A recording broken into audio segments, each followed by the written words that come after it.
I don't want to scare anyone, but I'm going to give it to you straight about Jason. Golden Spiral Media presents the Friday the 13th rewatch. Jason, Mother is talking to you. Join Corey and Nathan each week as they slash their way through campgrounds, woods, Manhattan, hell, and space as they discuss another installment in the Friday the 13th franchise. Hey, wasn't that the road up for Camp Crystal Lake back there? Send us your feedback at goldenspiralmedia.com/feedback. Like our Facebook page at facebook.com/rewatch podcast. And follow us on Twitter at rewatchpod. Legend has it that Jason came back to get even. Every now and then, the murders just start up. Today we're discussing Jason Goes to Hell, the final Friday.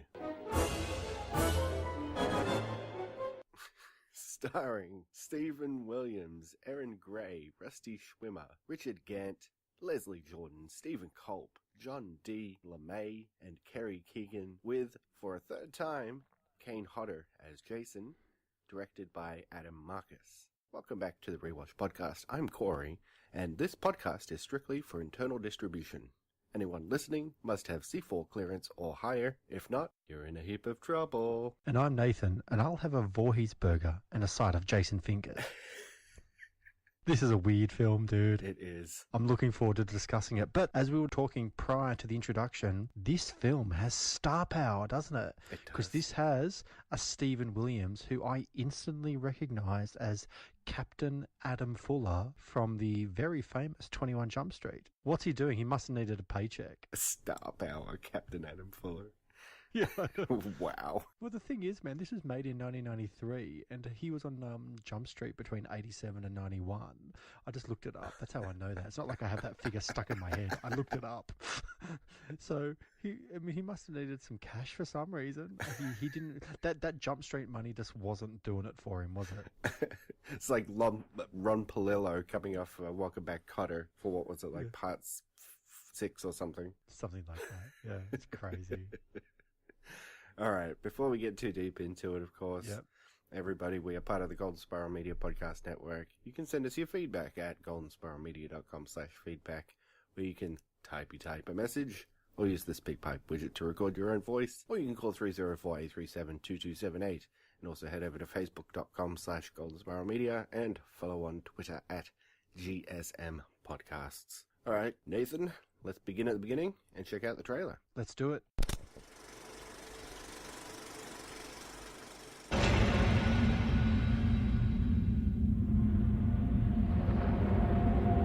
Horror has many faces. Death wears many different masks. But pure evil wears only one. And this is your final chance to see it.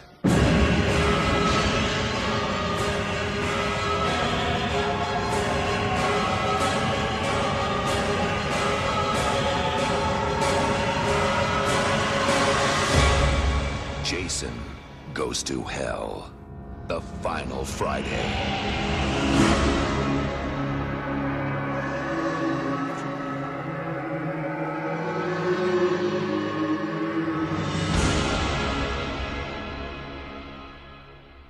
All right, welcome back. Jason Goes to Hell, the final Friday, debuted in US theaters on Friday, August 13th, 1993, to a weekend box office total of $7.6 million. The film would ultimately go on to gross a final domestic total of $15.9 million, placing it at number 86 on the list of the year's top 100 earners. But as per usual, I'm going to go through some box office figures with you. As we said, this opened on August 13. It opened up against such instant classics like The Secret Garden and Heart and Souls.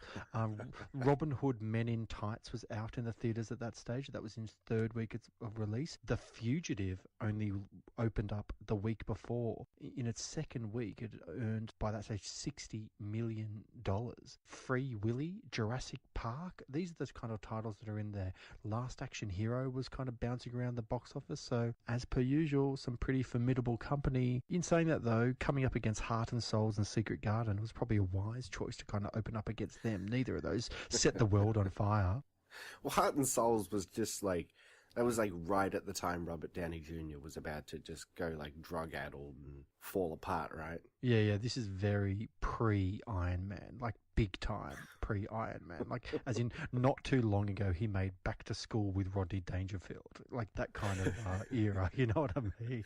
Yeah, but looking at the numbers, I mean, this is probably done just about as much as the last film did. So, you know, there's a big gap here of, what was it, like 5 years? Mm. And in that time, Paramount has gotten rid of the franchise. And this is now in the hands of New Line. So it begs the question, why didn't they go ahead with Freddy versus Jason? They could have done it. Yeah, they kind of could have done it, and it probably would have made a lot more sense than to do it like 10 years later. I think that they actually finally got round to it, because this is actually the only Jason film that they made in the 90s. I mean, as you say, the previous one was 88 or 89, something like that. And they jump ahead to 93. And they don't touch the franchise again till, I think, 2000 or 2001. Is that right? That's right.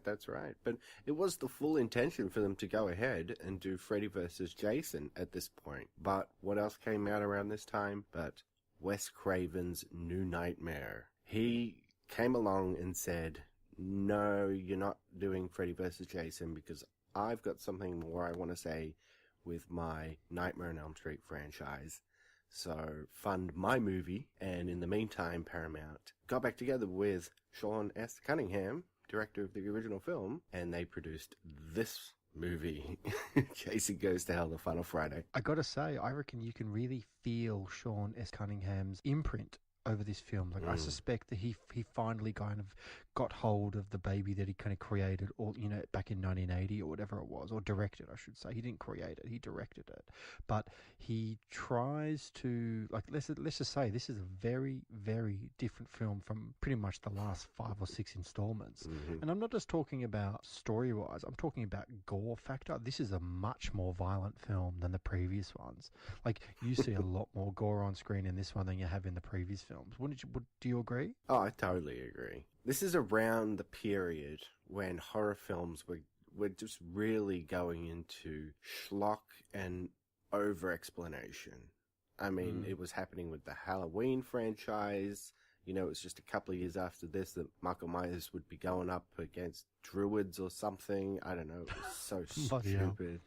Yeah, as I said, Wes Craven was producing New Nightmare, which sort of brought Freddy off the screen, like Last Action Hero style. It was super bizarre. If I recall, though, New Nightmare is not that bad a film. Like, it was pretty out there, but it's very watchable, if I remember rightly. Maybe we'll have to do that franchise someday, especially since we're going to be getting to Freddy vs. Jason soon enough. Especially that right at the end of this film, you get a glove appear.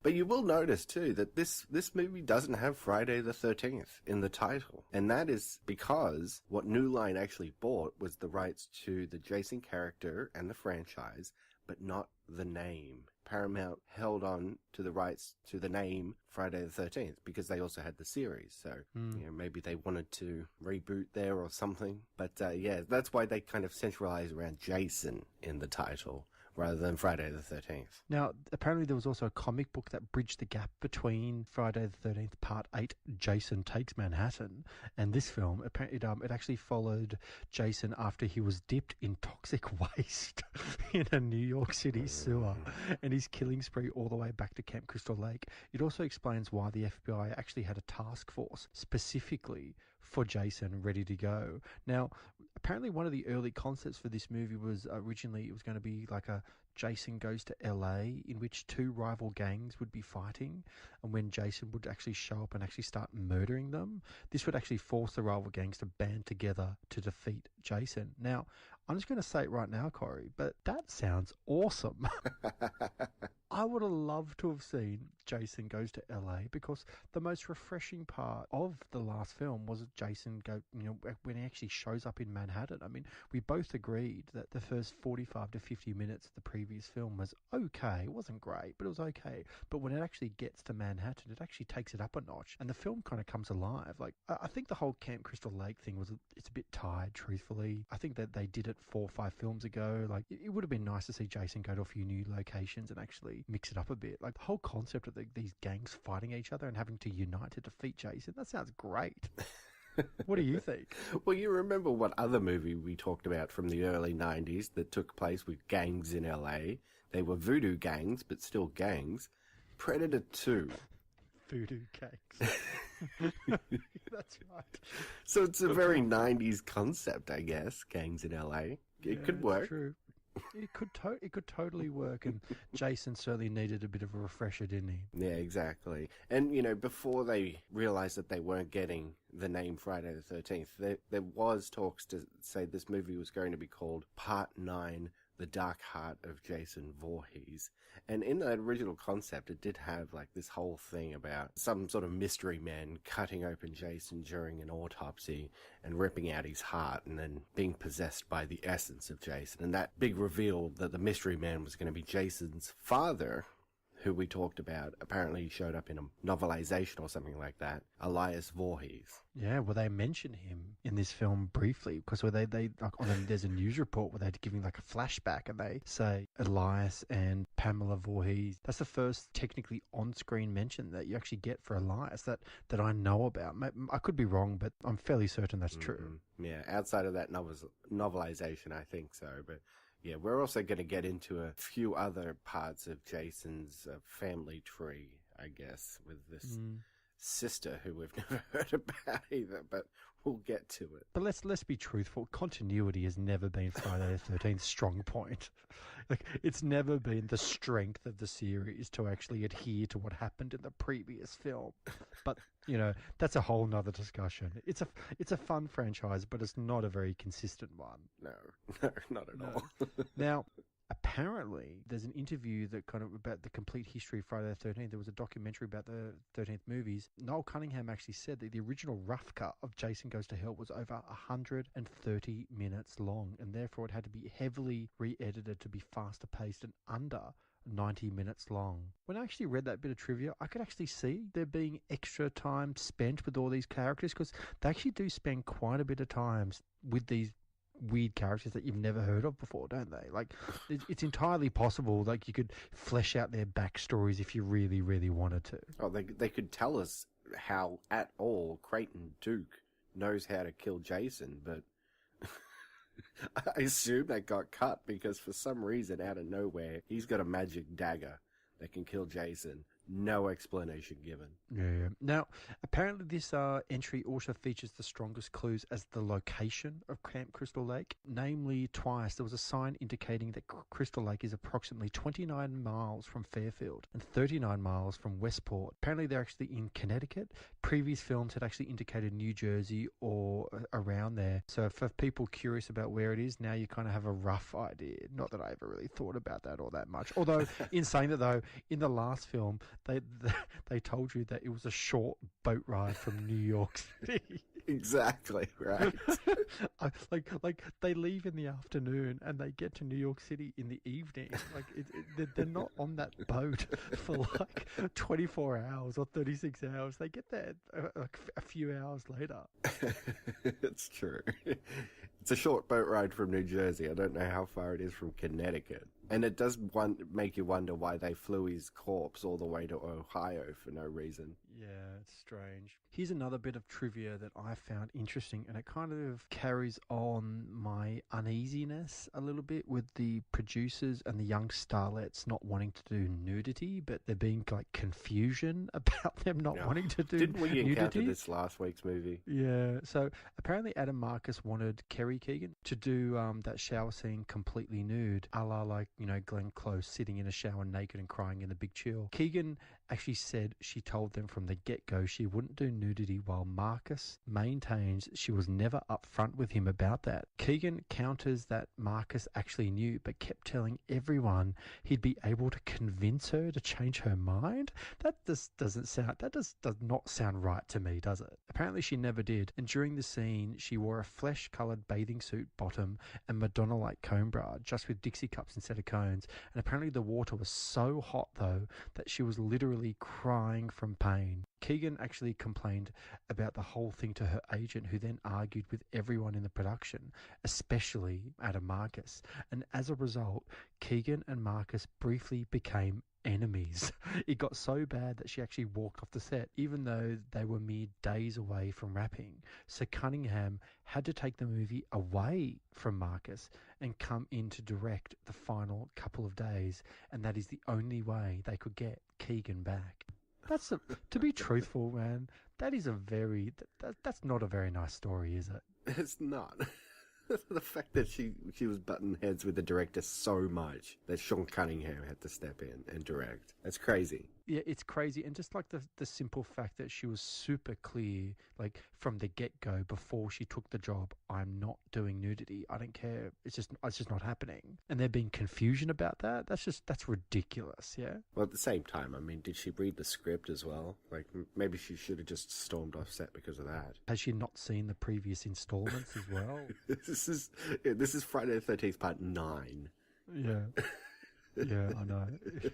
The last bit of trivia that I want to talk about is at the end when Freddy's glove grabs Jason's mask. Spoiler alert for those people who actually haven't got to the end, but Freddy shows up in glove form, and we mentioned it earlier on. It was actually meant to be an inside joke, referencing the fact that the screenplay putting Jason and Freddy against each other had actually been in the works since 1987, and actually had intended to be Friday the 13th, Part 7. However, it took far too long to come up with a good script for that film, so another film, Jason X, which was produced in 2001, was actually produced in the interval. Because New Line actually owned both properties, a joint project was actually much easier to put together. So we resulted in Freddy vs. Jason in 2003, but this took several years to kind of come back. So the whole concept of Freddy's glove showing up was more of an inside joke about how long it's taken to actually get to that point. I mean, it's quite ridiculous that this film was made in 1993 and Freddy vs. Jason doesn't actually appear till 2003. Like, that's kind of crazy, yeah? That's a long time for New Line to get their act together on it, right?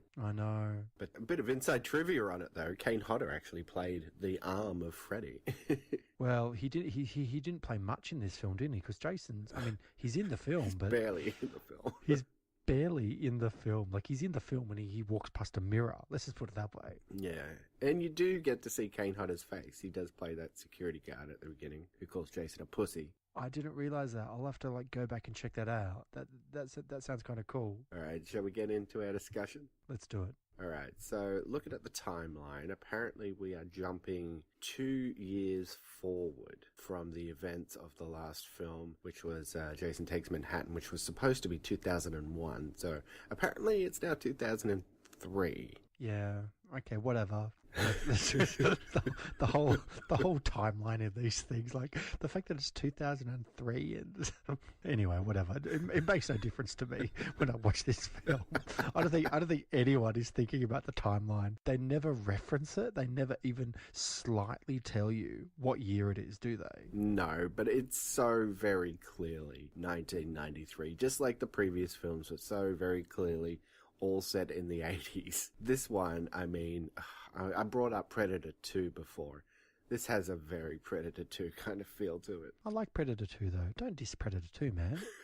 Predator 2, like, I remember we talked about that on our Alien and Predator discussion, and if I remember rightly, I think we kind of came to slightly differing opinions towards the end of it, but I give props to Predator 2 more than most people do, but that's just me. So we actually kick this film off with Jason, he's had a total makeover as well. His mask appears to sort of be embedded in his face now. Yeah, I actually didn't really like the look of Jason early on in this film. He just didn't look quite right to me. You're right, his mask had kind of become like one with his skin almost. I mean, it gave me no indication that that mask could be removed. It probably could if it had to, but it was just kind of weird. And you're right, like Jason was clearly a bit bigger, I thought. Like he physically a bit bigger because his mask actually looks smaller than it previously did in previous films. It was a bit strange if you ask me. You know, I didn't mind this opening, you know. It kind of has this classic feel, you know, like it's a throwback or something like that with this lone woman at a cabin out at Camp Crystal Lake, and she's by herself and the lights are going out and whatnot. She's having a shower and Jason attacks her. But then they flip the script and have this whole FBI task force just out there waiting, and this woman has intentionally lured Jason out into the woods so they can blow him up. I can't believe the FBI approved this ruse, because it could have gone wrong so easily. Like that woman could have had her head ripped off by Jason, because she kind of goes into the house and she like take a bath and do all that kind of stuff. She has a bath and she puts the hot water on, and there's a lot of like horror tropes being used, like with the mirror, like, you know, you see the mirror, then it'll cut back and then like the music will kind of like swell up and there's like lots of tension like in the air, and is Jason going to appear at any kind of time? And this woman has nerves of steel, and let's just say she gets nudie Rudy pretty quickly. Within 4 minutes of this film starting, like you see some boobs, definitely.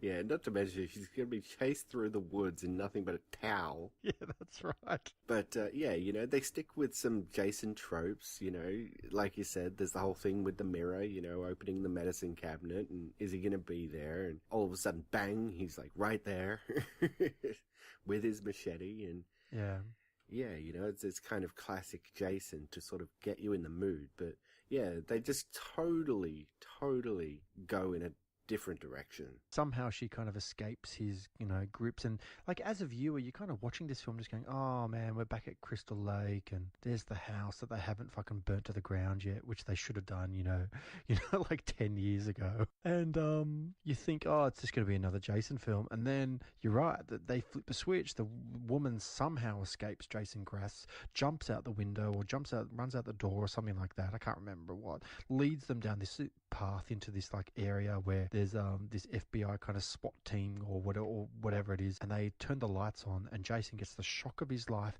and they start blowing him to pieces. It's so weird, but it's gonna get weirder because they fly his like still smoking corpse to Ohio, and this guy's doing an autopsy, and before you know it, he's chowing down on Jason's black heart. And Jason is going to be, I guess, possessing bodies as he makes his way back to Crystal Lake. We've talked about the supernatural element of Friday the 13th kind of seeping in however many films ago, but they really take it to the next level in this film. Like, Jason is a demonic force that can do all kinds of weird shit, especially with his tongue. And you're right, the morgue guy is kind of doing whatever he has to do, and there's like an assistant in the morgue who kind of comes in, and he's like, oh man, I can't believe this is Jason Voorhees, and he starts like swearing or something, like saying stuff like fuck you, Jason, and screw you, man, and all that kind of stuff. And the morgue guy just like kills him really, really quickly and very awfully. And then doesn't he kill like the security guards outside too? Yeah, but he's got some sort of like probe between his fingers that he's stabbing people with. Yeah, no, it's pretty nasty, man. And if you weren't thinking of Predator 2 as well, they get into this whole like a Crime Watch Daily type TV show as well. That kind of just gets thrown in there just to, I guess, introduce this Robert character. Well, you got to remember, too, 1993, we're talking like the era of like hard copy and those kind of shows. Like, I don't know if you recall those shows, Corey, but that was like very sensationalist, journalistic kind of stuff that would like prey upon like weak news items. Not weak news items, but just like sensational news items, and kind of like amplify glorify them to the 10th degree, and this kind of show tries to emulate that just a little bit, yeah? And then we get sort of like a little bit of backstory, right? There's this mysterious character floating around, Creighton Duke, who is kind of introduced as like a bounty hunter or something, and he's asking for like $500,000 because he knows the secret to killing Jason permanently. He's a real dick about it as well. Like, he's just like, for somebody who we're meant to be like rooting for, like, you know the answers to how to kill this guy. Like, he doesn't approach it in a very nice kind of way, does he? No, not really.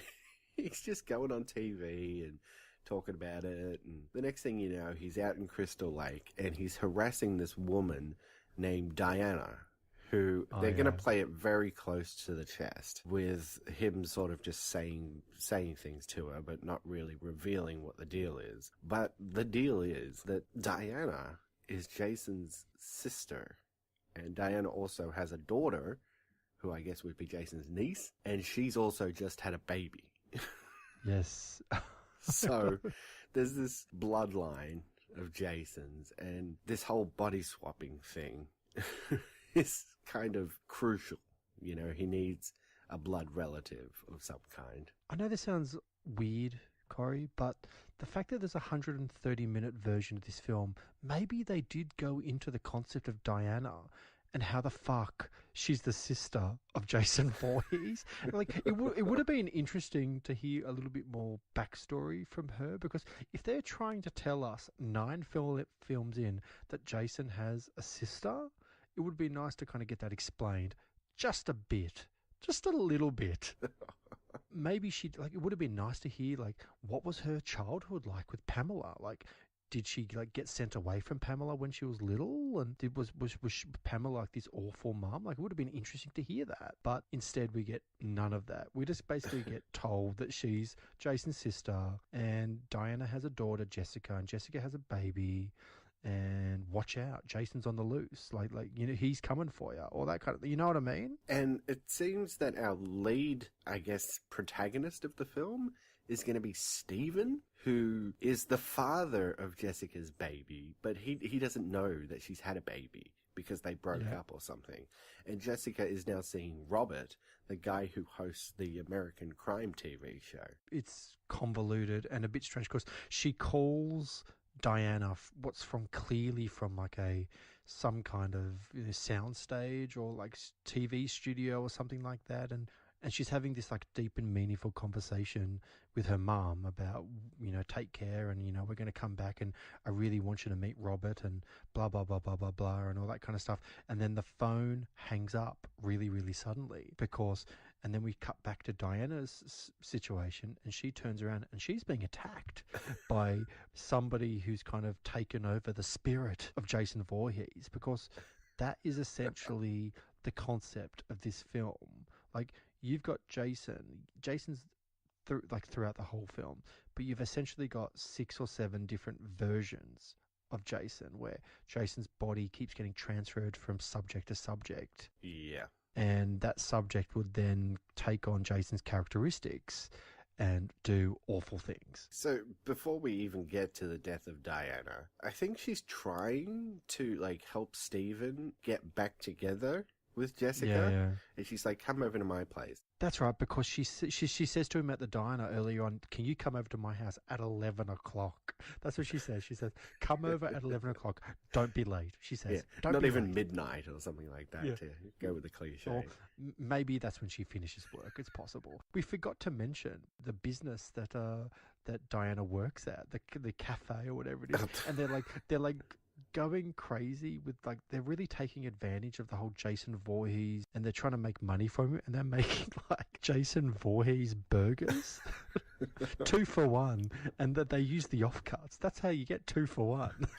That's so ridiculous. And yeah, the bloody coroner guy shows up there, and Stephen like encounters these like 3 people who are like, well, Jason's dead, so we're gonna go and smoke pot and have premarital sex and not get slaughtered. Ha ha ha. Yeah, ha. that's exactly and right. And the coroner guy shows up and just slaughters them all, and it's quite brutal. Yeah, it's pretty like, this film is pretty nasty. There's one scene later on in the film that I did found particularly nasty. And I don't do like really gory stuff very well, man. It just doesn't sit well with me that much. But this kind of I wouldn't say it crossed the line for me. I was able to watch it and, you know, whatever. But it was pretty violent, I thought. And this whole thing, you know, about, you know, in horror films, if you have sex, you die. And of course, you know, this one couple is going to get very brutally killed while having sex. Yeah. And I think she gets sliced in half or something while they're doing it. But for some reason, they make a point of the fact that they're having unsafe sex. Because she's like, go and get a condom. So he finally gets one. And then he's just like, I don't know how to use this. So they just don't use it. And then they die. I'm stunned that they just didn't work. I thought that was the most ridiculous scene of the, I don't know how to use it. That was just ridiculous. and he's waving the condom around in the air. It's like, fucking open it, dude. Like, what's wrong with you? Seriously. Is there something wrong with you? Like, it's just crazy. And then we get into this whole bit where he's going to swap bodies from the coroner, right? Yeah. So he goes out and, oh man, it's just this random shot as he like shuts a car door on this woman's head. It's like, oh, that's rough. But he kidnaps this dude who's like a sheriff's deputy or something. And for some reason, he ties the guy up, bondage style, fully naked, and shaves off his mustache. It didn't really make much sense to me when that actually occurred, because you cut to this scene of him being totally tied up, and it's just weird, man. I couldn't work out why. Like, obviously when you're watching it, like, you're thinking something terrible, like something really terrible is about to occur, and it doesn't really, I mean, apart from killing him, but he doesn't torture him. Not that I could kind of see anyway, you know. I don't know, it's just like he had to like put his mouth on his mouth to do this transfer thing. So maybe he just didn't like the feel of a mustache while he was doing that, so he shaved it off. It was really, really strange. So this is the guy that then finds Diana. Yeah, exactly. So she was on the phone with Jessica. This cop, now possessed by Jason, attacks her. And it's going to look like Stephen killed her, because Diana's dating, I guess, who is the sheriff. And he's going to show up and Stephen's going to have blood on his hands. So Stephen ends up in jail. I got to say, Stephen kind of, as much as I didn't like him that much, he didn't mind attacking people and actually dealing with the situation. You know what I mean? He was pretty handy with those machetes and whatnot, wasn't he? And he does see Jason in the mirror reflection. Yes. So he knows what's going on.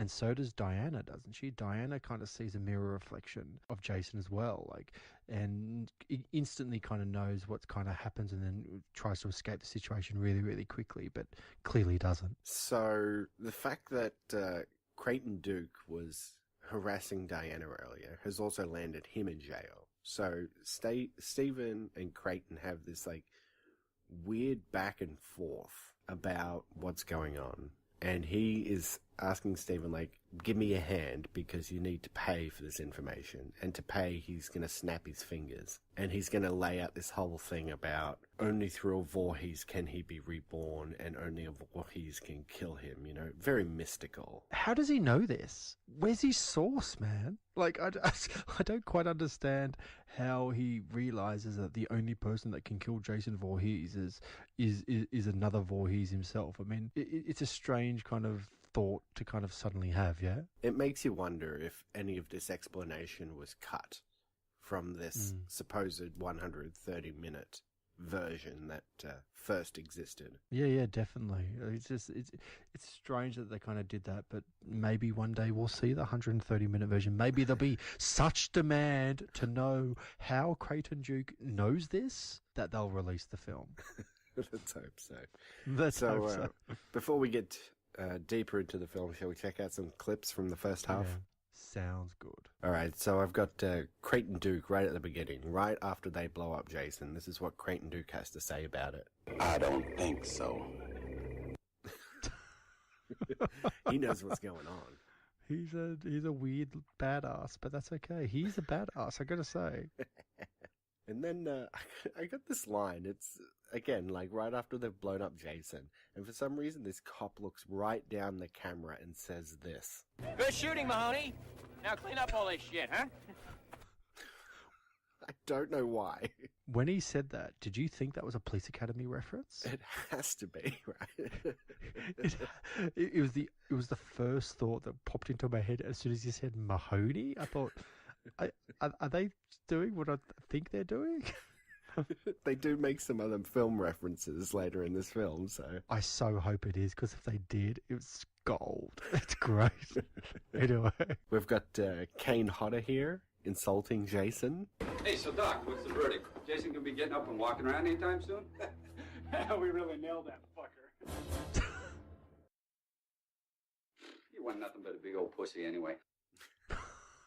I love that. The fact that it's Kane Hodder as well, insulting Jason. I do quite like the fact that in the last 3 or 4 films, Kane Hodder's really made Jason his own and, put his own kind of stamp on it and turned him into like this really infamous, very famous cult-like horror figure. Like, yeah, I'm not too sure Jason would be the same without him. I mean, he probably would be, but it's hard to say, yeah? Yeah, exactly. I mean, Kane Hodder does do a very good job playing him, and he's a total badass. And especially since he had to, like, mix up the look of the character and stuff this movie, I think he still kept the essence there when he was on screen. He must love suffering through hours and hours of makeup, yeah? I know, right? Yeah. I got this line. This is Creighton Duke being interviewed, and he says the most random thing ever. I'm going to say 2 words to you, Mr. Duke, and I want you to say the first thing that comes to your mind, okay? Okay. You ready? Shoot. Jason Voorhees. Well, that makes me think of a little girl in a pink dress sticking a hot dog through a donut. What? What the fuck is that? Seriously, it's just weird, eh? Creighton Duke is the weirdest damn character I've ever seen in a Friday the 13th movie yet. As per usual, though, mate, like, the premise of this film isn't so bad. Like, I can accept the whole Jason's soul being transferred from person to person and there being, like, an overriding figure to try and track him down, and this is the only way we can kill Jason. But as per usual with a lot of these films, they just go a little too far. They just pulled it back a little bit and maybe a little bit more story and maybe a little less kind of ruthless killing all the time, every 5 seconds. It'd be a bit more watchable, but that's just me, man. He does also say this to the sheriff, and I'm pretty sure this is what gets him landed in jail. Yeah. Why don't you blow me, Chief? Right after your girlfriend there gets through. For no reason, he just says that to the sheriff. I don't know. I can't work Creighton Duke out. To be truthful, it's a weird name. They should have renamed him. It would have been better if they called him Bill Duke or some Creighton Duke. Or like, just Duke, maybe. Or just Duke, whatever. Like anything else other than Creighton Duke. And they put him in like a cowboy hat as well. And yeah, it's just, anyway, like it's like they didn't have a mirror on the set of Friday the 13th before they put him out there, because he just looks weird. Like anyway, it would have been better putting him in the Captain Adams Fuller's, gear from 21 Jump Street. Yeah. All right, the last one for this part is those 3 people heading out to Camp Crystal Lake now that Jason's gone. So, why are you going to the camp? Well, now that Jason's dead, We're thinking about smoking some dope, having a little premarital sex, and not worry about getting slaughtered. From people that don't like using condoms or don't know how to use condoms. Like, I hate these things. Like, what's... Anyway, it's hilarious. All right, so we've got Creighton Duke at the police station and, all that's kind of happening, and Jason actually arrives at the police station, and then, of course, he kills most of the officers. He actually nearly ends up possessing Jessica before Stephen actually stops him. Jessica actually realizes that Stephen is actually right, and in the chaos, Duke actually makes his escape. Jessica and Stephen then make their way to the diner to grab the baby, which somehow, like, where's the baby been all this time? I know. She gave it to, like, her friend who works at the diner. And, like, this woman's a terrible babysitter because she goes and puts the baby in, like, a cardboard box in the back and just leaves it there. I'd kind of zoned out a little bit when all that was happening. And you're right. They bring the baby to the diner with this foul-mouthed business owner. So saying, what the fuck is that baby here for? Or that guy, this is not a fucking creche. Get that baby out of here. Like, for some reason, she realizes that Jason's kind of on the loose, and then she kind of like has like an about face and says, "Get the baby out the back, make it a cart out of the boxes or something stupid like that." It's just weird, yeah. Yeah. And they go out there and they just leave it there, don't they? Just leave the baby unsupervised in a cardboard box in the back. Sure. Makes a lot of sense, doesn't it? Yeah. So Steven's out and he's running around and he goes to find Jessica because he is fully aware now of what's going on thanks to Duke. And the first place he goes is actually to the Voorhees house. Like, doesn't go to find Jessica at her mum's place or whatever. He goes to the house and there's the Necronomicon there from Evil Dead for some reason. I don't know if they just thought it'd be funny to stick that in there, but whatever. I'm going to make an admission right now. I've never seen Evil Dead. I've never seen Evil Dead 1, 2, or 3. Ever. We'll have to do that series someday then. That's a hole in my film history. I need to fix that, don't I? Yeah. But it's actually a good thing that he was there because he's like fumbling around and he gets kind of like trapped down some floorboards or something. And then Robert shows up and he's on his cell phone, a very early 90s cell phone. And he is just talking about his whole plan, about the fact that he stole Diana's body and stashed her away here in the house. And after he did that, he went home and fucked her daughter. Our ratings are going to go through the roof. Yeah, I know. Pretty nasty shit, I thought, when that stuff was going down. It's just like, let's make you really hate this dude because the very next thing he's going to get possessed by Jason. And first of all, when did the Voorhees have a family home? When did that happen? Hamlet worked at the camp. She didn't live on the lake. She didn't live there. And in saying that, so when we go back to I think it's Jason Part 2, Jason was living in this little shack next to the camp, next to the Crystal Lake. Why didn't you just go to the family home? I'm confused. I'm confused, Corey. It's confusing me, the continuity of this series. But that's okay. I know. As I've said all along, you just accept it, don't you? You just accept it. You don't think too much about it. If you do that, you can enjoy the film. And then this whole possession part, right? Because he's going to possess Robert, obviously because Robert can get close to Jessica, I guess. Yeah. And then you see what happens to the guy who was possessed previously, and he just, melts or something. It's like he was being swallowed by the Blob, if you ever saw that movie. I think that was the sequence that kind of made me go yuck a little bit. It was pretty well done, in terms of VFX and practical effects and whatnot, but it was pretty disgusting, but it was meant to be. So I suppose from that perspective, it did its job. It made me kind of want to puke a little bit. Maybe not puke, but it certainly put me off. Let's just say that. So that's where we're at. So Robert's now possessed. He's going to go after Jessica. Stephen is going to go and save her. But she thinks he's bug nuts crazy. So, Robert's just attacked her. He saves her from Robert. But then he starts spouting out this whole stuff about Jason and yada, yada, yada. So she, escapes from him and goes to the police. Yes, that's exactly right. They go to the police and they try to get it worked out, don't they? But it just doesn't really work out, does it? Yeah, because Robert, I think, because they ran him over and stuff, and he kind of just shows back up there, so he's attacking police officers and whatnot.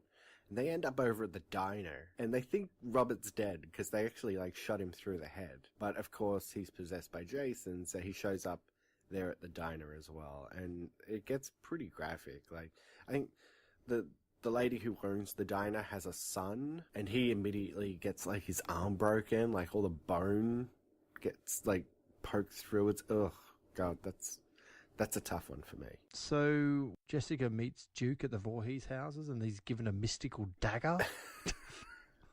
That was the note that got me, because Jessica sort of just disappears after the diner scene because the waitresses are pulling out shotguns and stuff to try and kill Robert.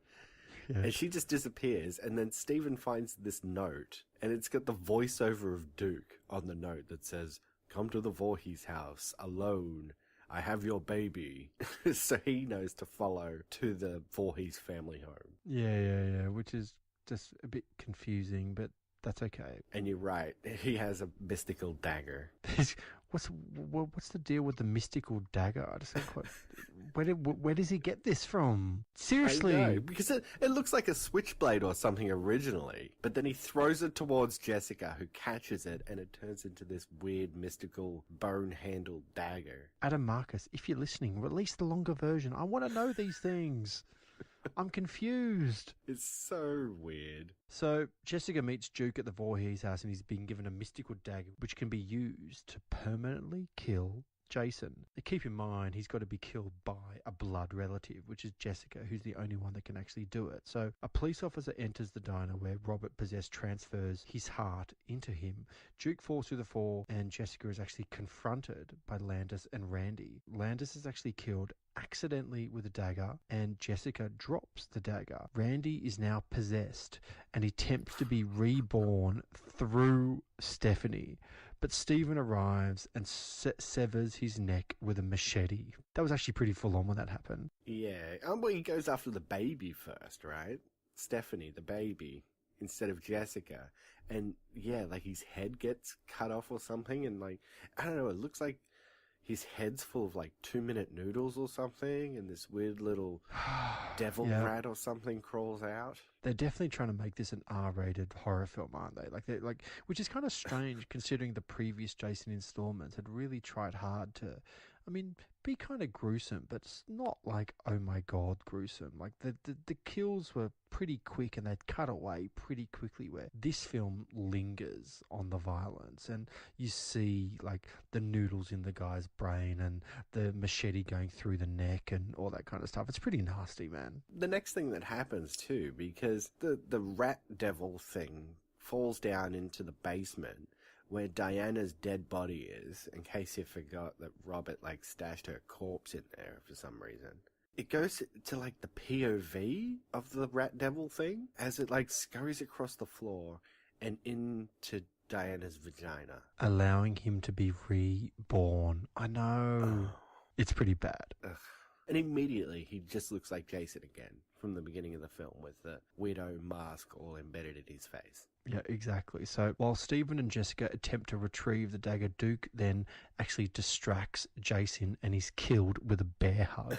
He just like hugs him to death. Oh my god. I wonder if Stephen Williams was secretly hoping there'd be like a spin-off series with Creighton Duke, like some kind of like Buffy the Vampire Slayer with Creighton Duke, that kind of thing, you know? It's hunting down mystical serial killers. Yeah, with mystical daggers that he finds in his antique shop. Oh, sorry, wait. That's the Friday the 13th series that they did 5-6 years beforehand, or whatever it might have been. Yeah, and then it's just like this protracted fight scene with like Stephen, I guess, keeping him busy for a while. Like Jason doesn't kill him immediately. They kind of tussle around, and there's this weird thing with a jungle gym that he gets thrown into. While Jessica retrieves the dagger, Jason badly brutalizes Stephen, and when he's about to kill him, Jessica stabs Jason in the chest, releasing the souls Jason has accumulated over time. Well, that's what it's supposed to be, I guess.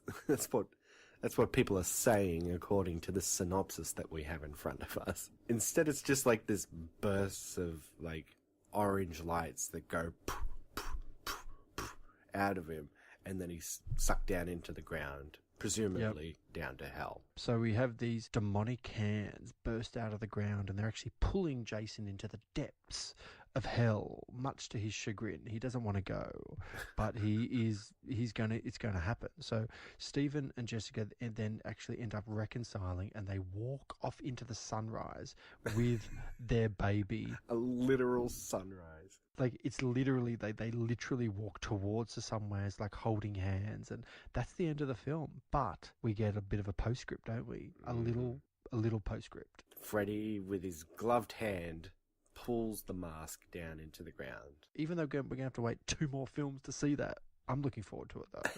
Because I vaguely remember watching Freddy vs. Jason years ago, and kind of, it was alright. It'll be interesting to revisit it. We'll talk about that when we get to it. Shall we check out some clips from the second half of the film? Let's do it. Alright, I do have that weird diner owner. What the fuck is that? It's Jessica's baby. Get it the fuck out. This is a restaurant, not a fucking nursery. I was close. I think I said the word creche. But she said it's a nursery. Yeah, I know. She's actually pretty good, that woman. She does well. It's weird. Her and her husband. She's got like this short husband with an Alabama accent, who we've actually seen before on the Rewatch podcast too. That guy was in Lois and Clark twice as two different characters. Wow, there you go. Nice. And I do actually have his voice. Yeah, do it. Do it. Hold it right there. Don't move a fucking muscle, either of you. Joey, I just want to... Shut up! You're with him! Nobody's gonna touch that fucking ray of sunshine. Pookie! Call the station. I'm doing it, baby. I'm doing it. Holy shit. Lion's dead. Oh my god, it's hilarious. It's the weirdest moment. Yeah, it's Nobody's strange. gonna touch that fucking ray of sunshine. She's pretty good, I reckon. I really do think she's good. And this is pretty much the last clip I've got because, like, not a lot of interesting stuff really happens towards the end of the movie. Not really, no. But this is the last one. Duke, that part about being reborn through a Voorhees woman doesn't have to be a living woman. Duke, that thing's in the basement with Jessica's mother. Holy Mother of God. That thing's in the basement with Jessica's mother crawling into its vagina. Well, Sorry. I guess we're here. Rating, We are. recommend.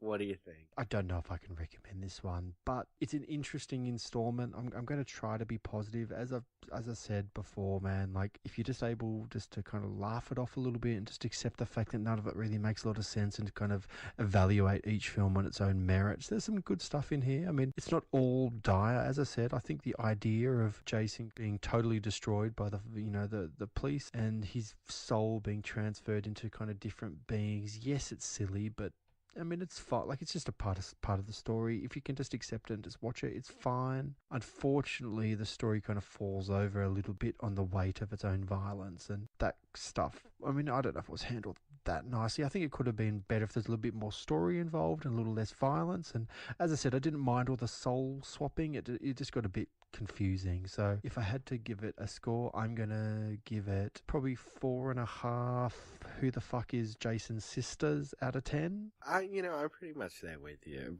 I can't recommend the movie. I certainly can't. It's very similar to a lot of these horror film franchises that by the early 90s were just really scraping the bottom of the bucket and over-explaining everything, And really it wasn't until 1996 when Wes Craven made Scream that horror films kind of came back around and became smart and became terrifying again. But yeah, we're here at the beginnings of the 90s and these film franchises have just gone absolutely stupid.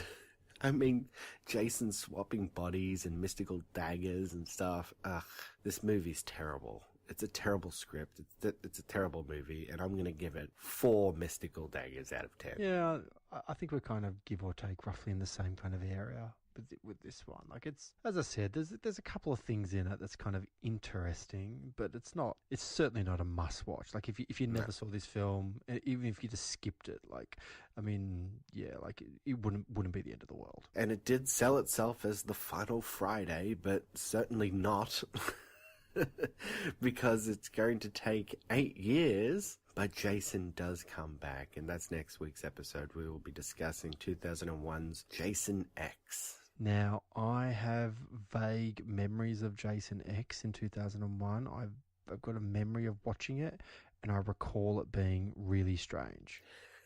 So we'll get to that one next week. All right, guys. So for more great podcasts, make sure you head over to goldensparrowmedia.com/Apple.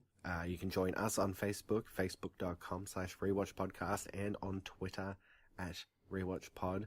And also, your rate and reviews are always appreciated. It's the best way you can help out the show. You can find us on your podcast app of choice. All right, Nathan, as always, thank you for joining me. No, thank you, man. It's fun talking about these films. It's kind of been an interesting ride so far. We've got 3 more to go, so strap yourself in. Yes, we're on the home stretch. We are on the home stretch now. It's been good though. I've enjoyed it. It's been good. I love how I need to convince myself of that. It could only get better from here. Yeah, that's right. But that's okay. You just watch them. Yeah, so that just leaves me to say, until next time, I'd like to take a crap right on your mask. A big old mango-sized crap. That's a big crap. Say, Doc. What's the verdict? Is Jason going to be getting up and walking around anytime soon? Golden Spiral Media and the Rewatch podcast are not associated with the copyright holders of these films, and no copyright infringement is intended. They were making love while that young boy drowned. The use of any and all copyrighted material is solely for parody, news analysis, critique, or educational purposes, as provided in United States Code Title 17, aka Fair Use. It's gonna take more than a poke in the ribs to put down this old dog. Music provided by Kevin MacLeod at Incompetech.com. Cool, JJ. Parents really came through. Copyright 2017, Golden Spiral Media.